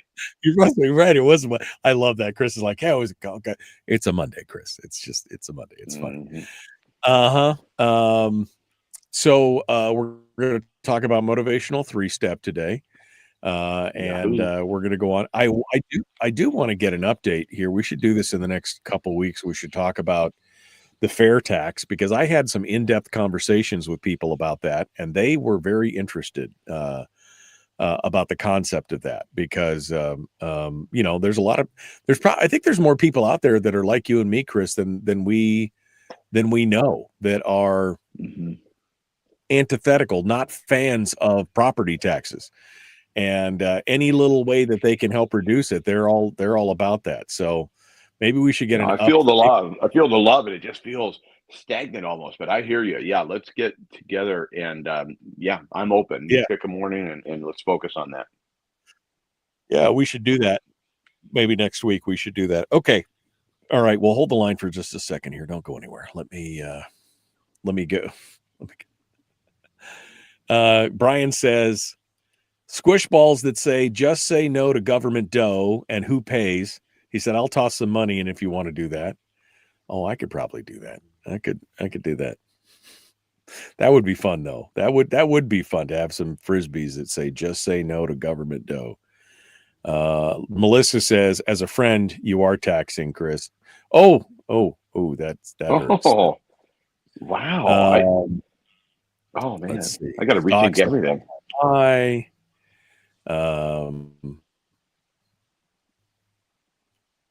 Pay more taxes is the government news source. News source? Squish balls. Oh, pay more taxes. That's the government's new squish ball logo, is pay more taxes. That's what they want. Get with the program and pay your taxes. Just do what we say. That's the next big Frisbee. The Frisbee says, do what we say or else. Maybe they could offer you a subscription to BetterHelp when you pay your taxes too. Yeah, I get that for sure. Let's see. Lisa and Gary, or Lisa or Gary, whichever one it is, says in Fairbanks, that's their game. With electric going up, the cost of fuel, oil, and gas, they just want more. Yeah. Well, that's typical government, right? Always more. Jeffrey Cook says, makes me miss Raven even more. Yeah. I used to fly Raven all the time. But remember, even when they took that hiatus and they came back for a while before they finally folded, they had quit. There was no more Fairbanks to Anchorage leg of Raven. It was like whatever deal behind the doors got made. They had told we won't compete with your. But that was always the best, right? You show up 20 minutes before flight time. You didn't have to go through the body cavity search to get in. You sat down, you climbed on the plane. Your flight was an hour. You were out. It was perfect. I loved it. It was like $89 each way. Great way to get to Anchorage. Now the only solution for direct flight is Alaska Airlines. Cattle call. All right.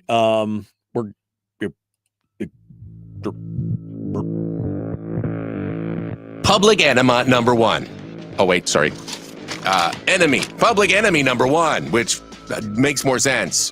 On the other hand, he's a little bit of a pain in the Michael Duke Show. Yeah, I know I'm out of practice. What are you going to do? All right. Welcome back to the program. One final segment for today. And as always on a Tuesday, we bring on the man, the myth, the legend, Chris Story, who you'll find at ilovehomeralaska.com. He's an author. He's a realtor. He's a potter. He's a guru of positivity. And today he's a dance instructor. He's going to teach us the motivational 3-step or something like that. Good morning, Chris. Good morning. Tiffany and I just started ballroom dancing, and that's probably where the title of this morning segment came from, is just being in that mode of Fred Astaire. I'm sure of it. Oh, I see. So you started ballroom dancing. I started kung fu fighting. So everybody was ballroom dancing. It's going to be fun. Sorry, go ahead. I'll maybe next we learn the Kogmagra, which is the dance fighting, the Tibetan dance fighting, or whichever. It was in the Meet the Fockers. Remember the guy, Dustin Hoffman's character learned to dance fight. Oh, I don't remember, but Krav Maga is the Israeli one. I know which one you're talking about. That's right. Right. Okay. Go ahead. True. Well, in 1982, Zig Ziglar was asked by a reporter as he was getting ready to do a big arena presentation the next day. The reporter said, "Mr. Ziglar, isn't it true that you're a motivational speaker?" And he said, "Yes, it is." "Isn't it true that motivation doesn't last?" she asked. And he said, "Yeah, neither does bathing, but I suggest you do it every day." And I love that idea about motivation, and motivational concepts aren't one and done, aren't a lasting one and you're done. You never need motivation again. Absolutely not. Philip Jones, actually was his name. He wrote a book called What to Say, exactly what to say. And in it, he describes motivation as following: a reason to move. A reason to move. Now, move where or towards what or move what? That comes in the form of what we call the motivational 3-step. The first reason to move is running towards something that makes you comfortable. You run towards something that makes you comfortable. Comfortable is a placeholder for confident. Maybe it's a placeholder for content, or maybe it's a placeholder for successful. You get to run towards something that makes you whole, makes you feel as though you're safe. Maybe is another way to put it. So that's one in the first of our 3 steps. That's the first, is a run towards something that makes you comfortable. And I couldn't agree more. I think Philip has hit the nail on the head, because we all want, to a certain extent, to be comfortable. We all want certain levels of health. We want certain levels of success, finance, and relationship health. We want to be safe in the relationships that we've got, and maybe even deepen and expand them. So that's the first in the motivational 3-step, is to move towards something that makes you comfortable. Okay. Moving towards comfort. Move number 1. Move number 2. Move number 2, running away from things that make you uncomfortable. Running away from things that make you uncomfortable. And This is where the danger lies, I think, because we need discomfort. We need we need to be uncomfortable sometimes, because if we don't, and I'll go back to the ballroom dancing. I didn't want to do it. It's not my comfort zone. Michael, you may remember from my first Jacob Mann book called The Making of Man. He says that he was dancing, which looked more akin to an upright grand mal seizure set to music, and that's me. So essentially, that is me. I don't dance. People have asked me for years, "Do you want to dance?" No, no, no. I'll slow dance with Tiffany, but that's it. That's all I'll do. But so I was very uncomfortable, and I wanted to not do it. But I met this woman, and she was renting from me, and I asked her what she did, and she told me she teaches ballroom dancing. I was like, what? I better, you know what? This is really uncomfortable, but I'm going to get a session for Tiffany and I, because I'm so uncomfortable with it. I decided I'm going to run towards discomfort and learn to move my body like John Travolta or Fred Astaire. And that's just a small, kind of silly example of moving towards discomfort. I'm going to be challenging people today on my show at 1 o'clock to join me in November in writing a book. And for me, that's become comfortable. I run towards that because it's very comfortable. I've published 7 books. This will be my 8th, 9th, and 10th will be coming out next year. That's comfort to me. But for some, I'm going to be inviting you to join me in something that's incredibly uncomfortable. And that's the second in the motivational 2-step. Recognize what you might want to do, but you're so uncomfortable. You don't want to go there. Go there, run there. Use that discomfort as a compass towards your next best life. Yeah, no, it's and I guess my question to you is, if the first step is running towards something that is comfortable, and the second step is running away from things that are uncomfortable, are those mutually exclusive, or that wouldn't, I would think that running towards comfort would pull you away, or do you see it as, two separate things? Because I would think running towards the comfort would automatically, you'd be running away from something that's uncomfortable. Like I see it as a scale of left or right. You know what I mean? We can hold 2 thoughts in our minds at once. I think what I mean to say is run towards something that is comfortable, meaning where contentment lies for you. In other words, this is about your own metric of certain measurements of, be it success or whatever, almost looking in your own backyard, looking at your success ratio versus somebody else's, and making sure you're running towards or moving towards something that makes you comfortable by your own definition of success. Running towards something that makes you uncomfortable is where growth lies. So it isn't just holding place, like in was it the Red Queen and Looking Through the Looking Glass, Lewis Carroll's follow-up to Alice in Wonderland. He said something about running so fast. The Red Queen was teaching Alice that if you run so fast just to keep in place, that is comfort to a certain extent. We want to achieve and reach a certain level, and then discomfort is where growth and opportunity lies. And then third step is moving towards something that makes your heart sing. And that kind of might feel a little bit close to the comfort, but no, it's about something where you feel in real harmony. Rarely do you look in your bank accounts. Rarely do you look at your equity in your real estate or your businesses and go, my heart sings. Now, for some, they do. Those are called billionaires. That's really where that level of their heart singing, probably to the extent of excluding their family. I mean, how many children does Elon Musk not have in his direct sphere? He's got 11 kids. One of them has clung to him like a possession. Well, I'm not going to judge him for that, but it is sort of like, does that make his heart sing, or does checking his bank balance and his net worth and pushing the limits of rocketry and pushing the limits of energy and electric cars and whatever? So you could just use that as an example of that makes his heart sing is exploding through the universe of what's not possible for everybody else. For you, it might be influencing people's lives politically right here on the radio, influencing people's lives towards gun safety and awareness of the Second Amendment and its importance, and or being part of just this huge radio empire you're now sitting at the head of. That could make your heart sing. That might also not be either uncomfortable or comfortable. So they're kind of just nuances of the same thing, really, which is motivation. At the heart of it all is what motivates you, what makes your heart sing, what's uncomfortable, where does that discomfort lie and live in your world and life, run towards it. And then what makes you comfortable? Like some people need 6 months of reserves in their bank account to even begin to feel comfortable. Okay, fine. That's a good metric for you. Maybe it's a year for somebody else or 18 months. Great. But that doesn't make your heart sing. Maybe what makes your heart sing is taking a class with your kid in the evenings, even though you don't have time. But you know what? Spending time with my children makes my heart sing. I'm going to be motivated to do that.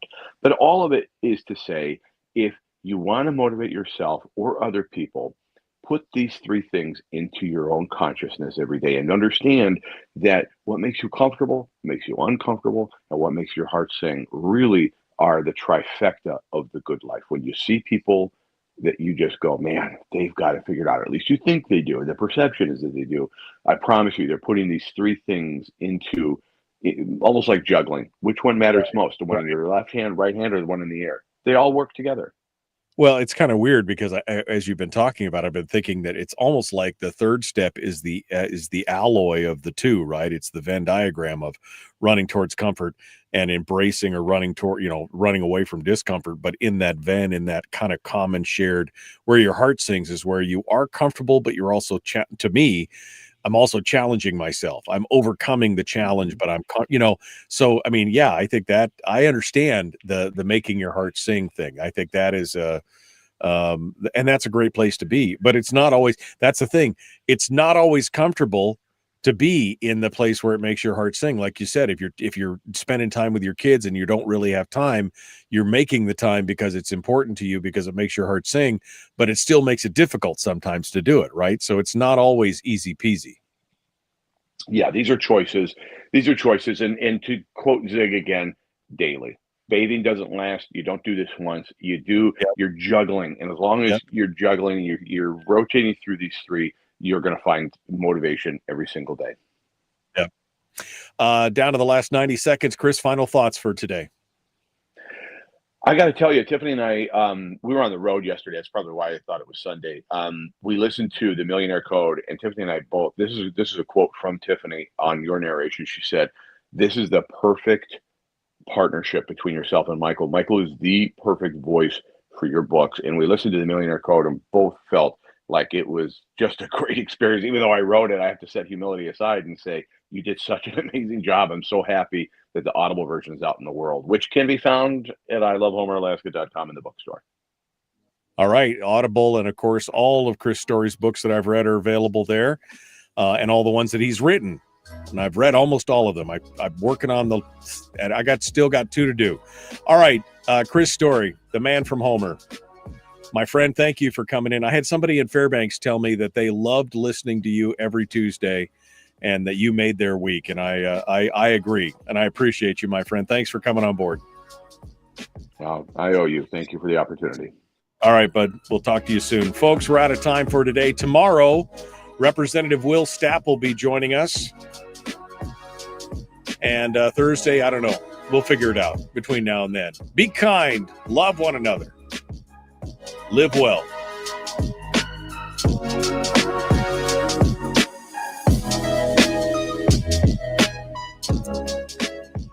Okay, my friends. Well, that does it for us today.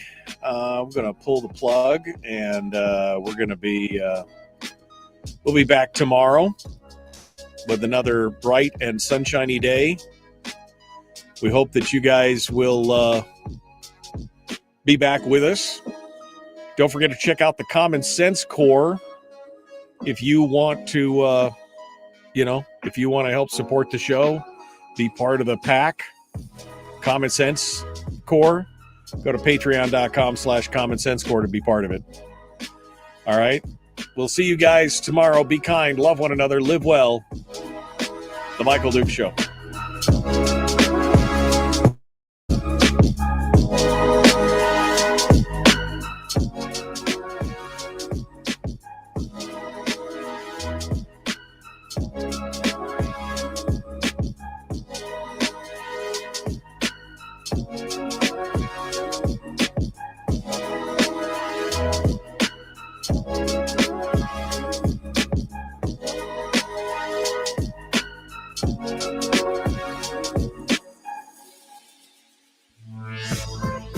We've shed our terrestrial radio skin, and now we are slimy lizard internet people. It's the Michael Duke Show.